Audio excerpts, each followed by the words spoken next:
Mesdames et messieurs, bonsoir et bienvenue à cette session d'information sur la FM Télévision. Nous sommes très heureux de vous savoir nombreux devant vos postes téléviseurs pour vous informer.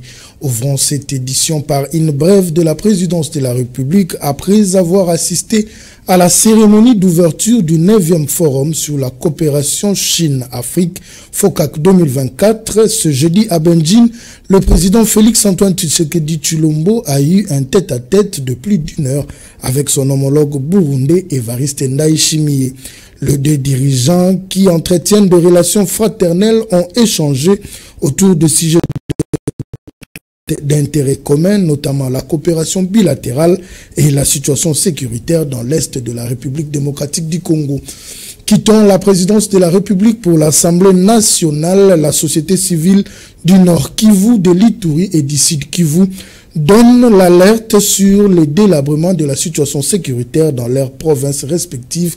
Ils l'ont fait savoir au président de l'Assemblée nationale le mercredi 4 septembre. Cette situation sécuritaire chaotique impacte le niveau et la qualité de l'économie de ces provinces. Suivez.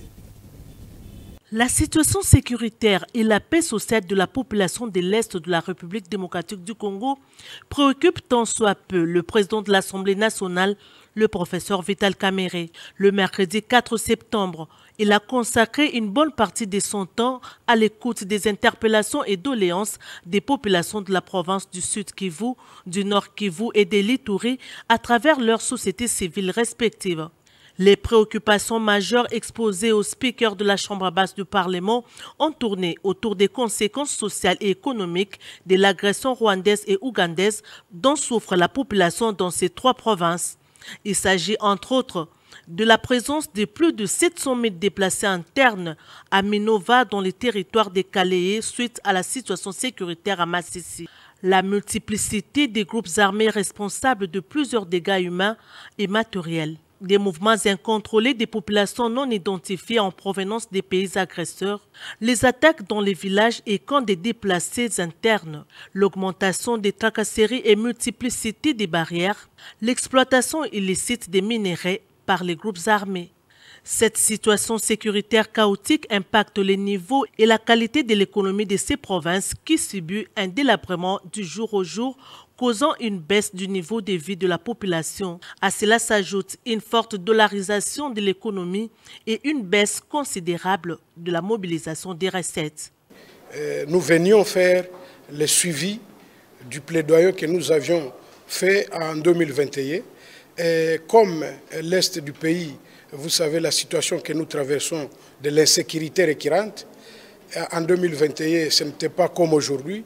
Aujourd'hui, la situation s'est encore empirée et nous avons vu qu'il était nécessaire que nous puissions encore venir rencontrer les représentants des représentants, qui est le président, l'honorable président du bureau de l'Assemblée, pour qu'ils puissent nous aider dans le plaidoyer auprès d'autres institutions de la République et pourquoi pas à l'étranger, à la communauté internationale, pour que nous puissions aussi respirer quand même la paix et la sécurité, parce que c'est un droit pour nous.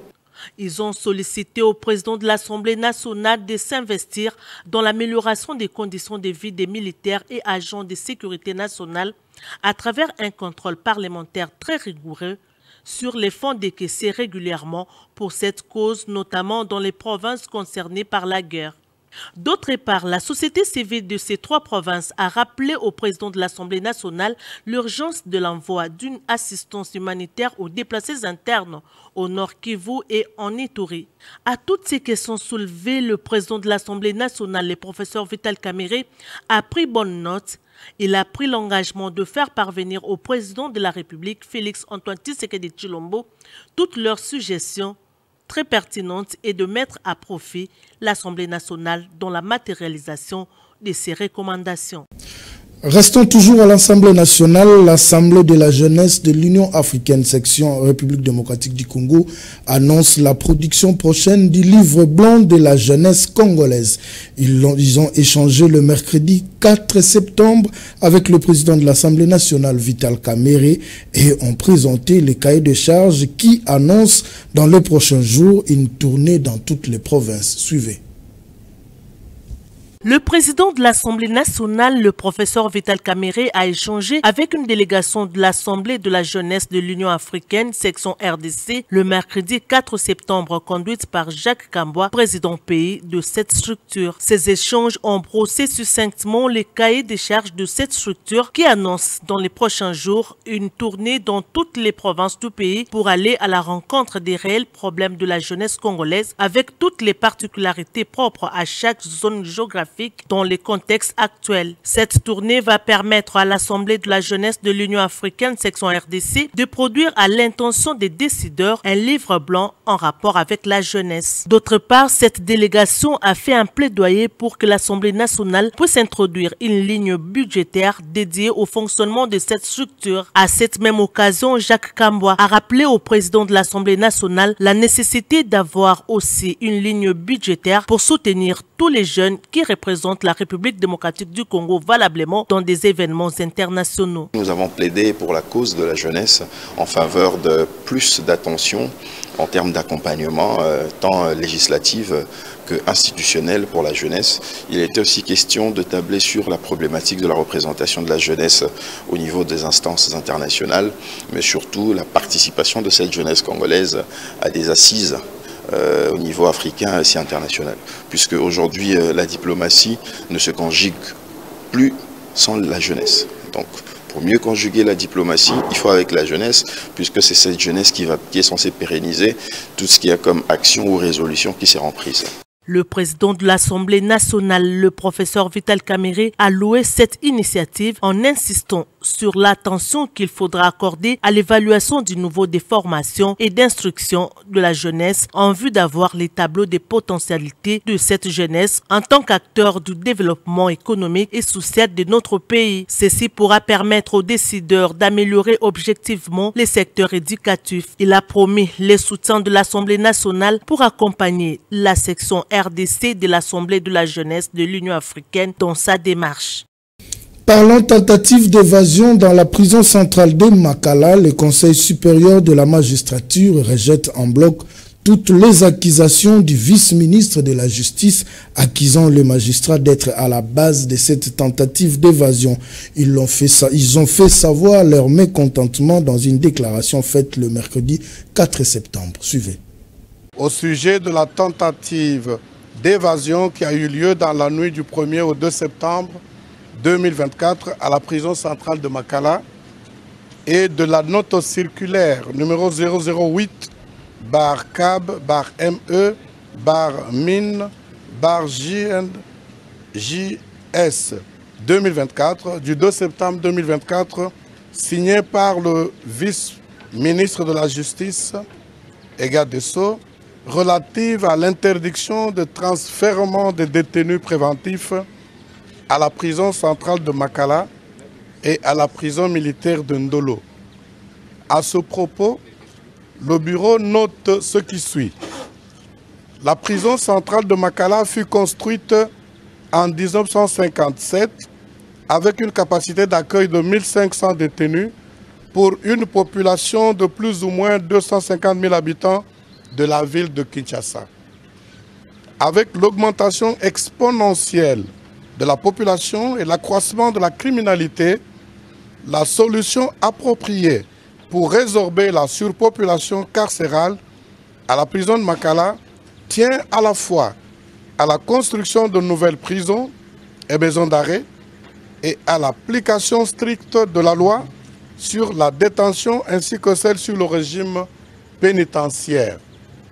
Contrairement aux déclarations faites lors des sorties médiatiques du vice-ministre de la Justice et garde des Sceaux, les magistrats ne sont pas responsables de la tentative d'évasion qui a eu lieu à la prison de Makala. Certes, l'arrestation est l'exception, mais devant la hausse de la criminalité dans la ville, les arrestations et les détentions opérées par les magistrats constituent une réponse légale et idoine pour sécuriser la population. En effet, le suspect et toute personne soupçonnée d'avoir commis une infraction ou violé la loi pénale. Demandez au magistrat de ne pas l'arrêter, ni le transférer à la prison ou à la maison d'arrêt, constitue une violation flagrante de la loi et surtout une autre manière d'installer au sein de la société congolaise les règles de vengeance privée et la loi du plus fort. Les déclarations du vice-ministre de la Justice et garde des Sceaux sont de nature à exposer les magistrats à la vindicte populaire alors qu'il existe au sein des institutions publiques un cadre de concertation entre le Conseil supérieur de la magistrature et le ministère de la Justice, lieu indiqué pour traiter des questions transversales relatives à l'administration de la justice.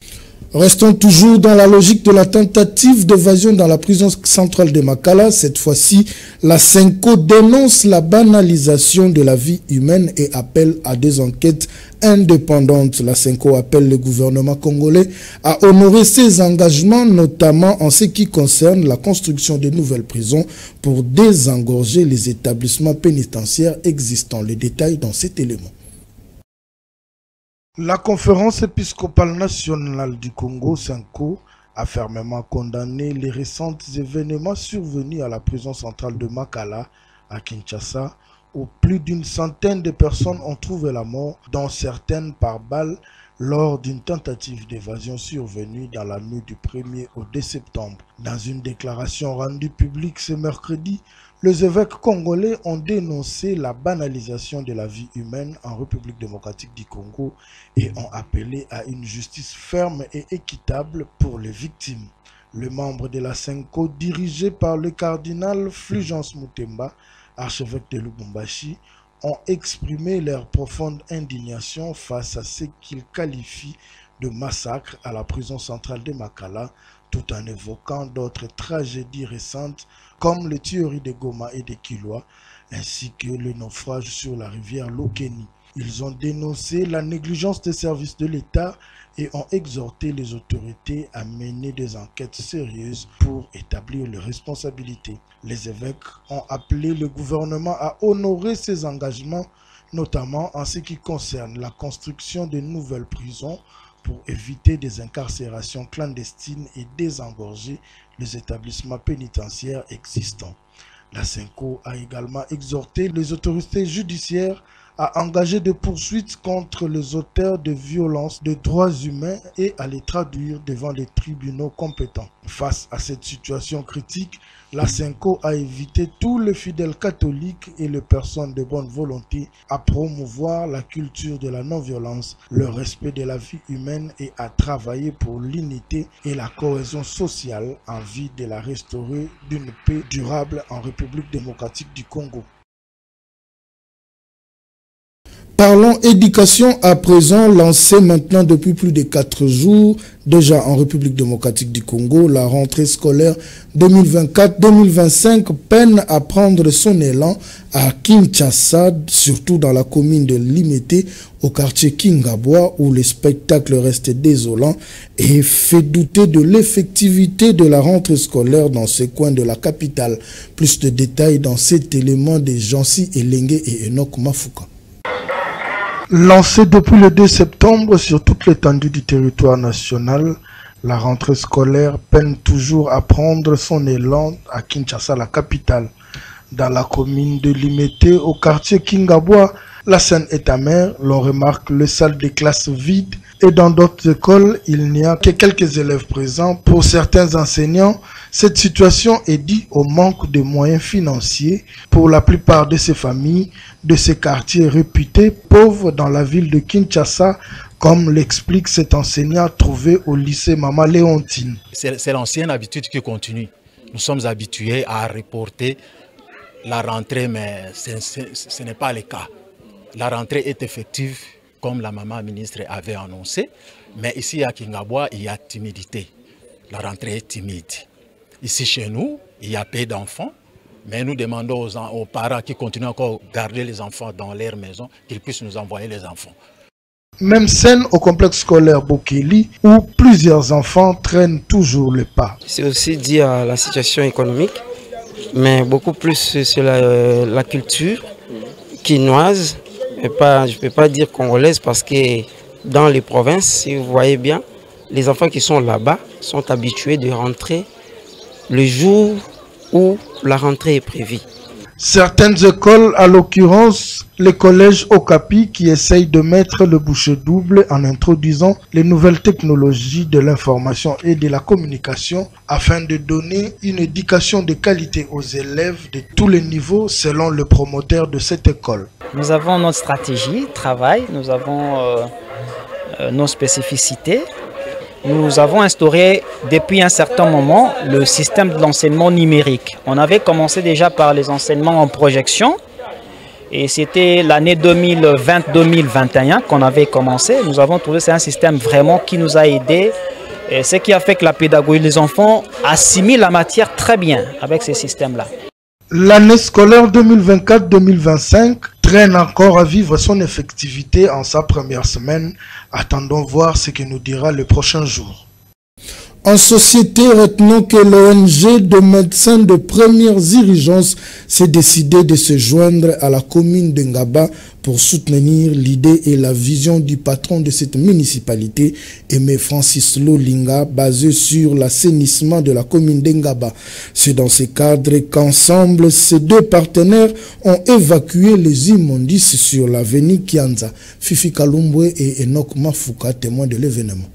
Unis comme un seul homme et avec un regard placé vers la même direction, ces deux partenaires dans l'ONG Les Médecins de Premières Urgences et la commune d'Ingaba ont scellé un partenariat afin de rendre encore plus libre cette municipalité dirigée par le bourgmestre Aimé Francis Lolinga, l'homme dont l'assainissement de sa municipalité reste son cheval de bataille. Le premier site assaini par ces deux partenaires était l'avenue Kianza.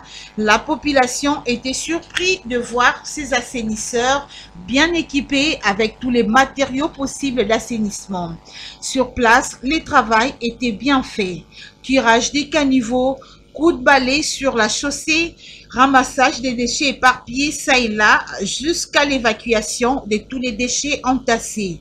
Bref, un travail fait 5 sur 5 sous la coordination du patron de la commune d'Ingaba, Aimé Francis Lolinga, et cela à la grande satisfaction des usagers et occupants de cette artère publique. Ces travaux d'assainissement faits entre ces deux partenaires dans l'ONG, le médecin de premières urgences et la commune d'Ingaba vient s'ajouter à la routine de chaque samedi initiée par le patron de la commune d'Ingaba, Aimé Francis Lolinga, pour lutter contre l'insalubrité dans cette municipalité.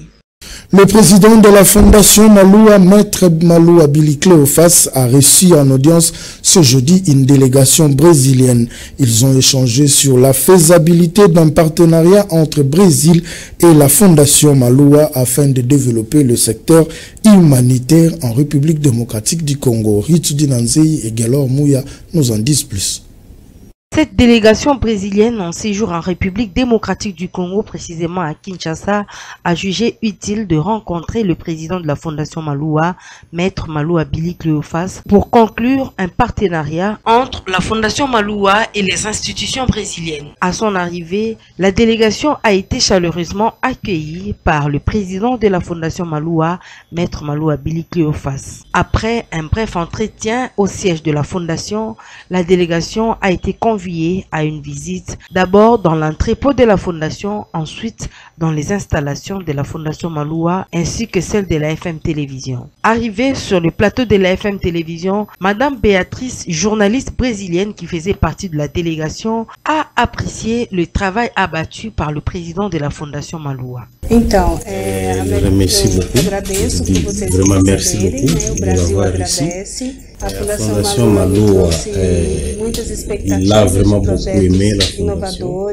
Les impressions concernant la RDC sont vraiment, selon son entendement, le pays est en train d'accroître.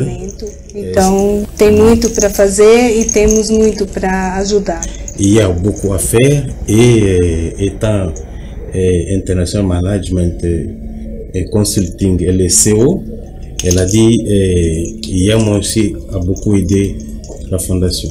Cette prise de contact entre le président de la Fondation Maloua et la délégation brésilienne revêt une importance capitale pour le développement du secteur humanitaire en RDC. Bouclons cette édition par le sport. Le sélectionneur national de Léopard reste confiant avant le match contre la Guinée. Le technicien français Sébastien Desabre pense qu'il peut commencer par une victoire pour mieux démarrer cette campagne. On l'écoute.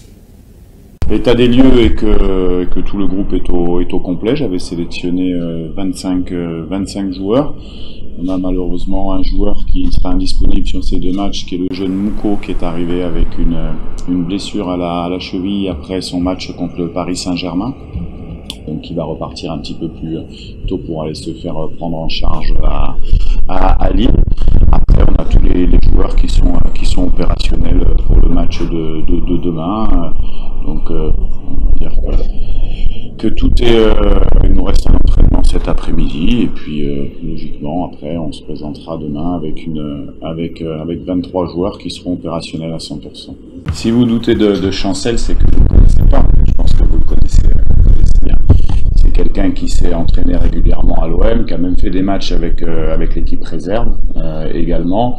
C'est un professionnel qui est prêt et qui attendait avec impatience de venir défendre les couleurs du Congo comme à son habitude. On n'a jamais été inquiet à son sujet. Il l'a montré sur les dernières séances d'entraînement. Il est très fit et très prêt pour la rencontre de demain et extrêmement motivé, peut-être même un peu plus motivé que d'habitude par rapport à la situation.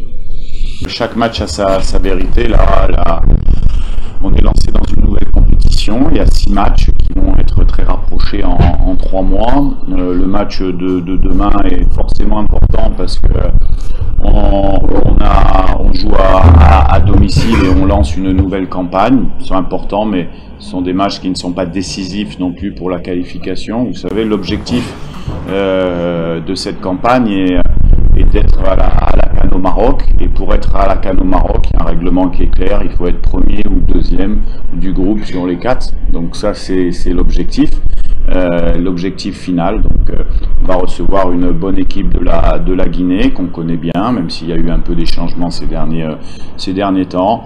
Nous on fait preuve de beaucoup d'humilité, on sait qu'on reste sur de bons résultats à domicile, c'est vrai, au Stade des Martyrs qui nous réussit bien.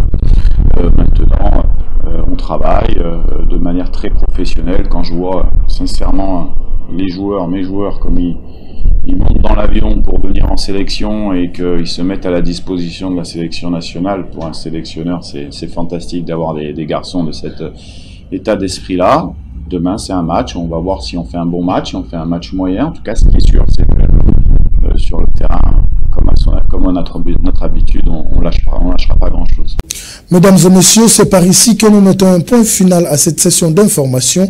Merci de votre attention soutenue sur cette édition. Restez toujours branchés au programme de la FM Télévision.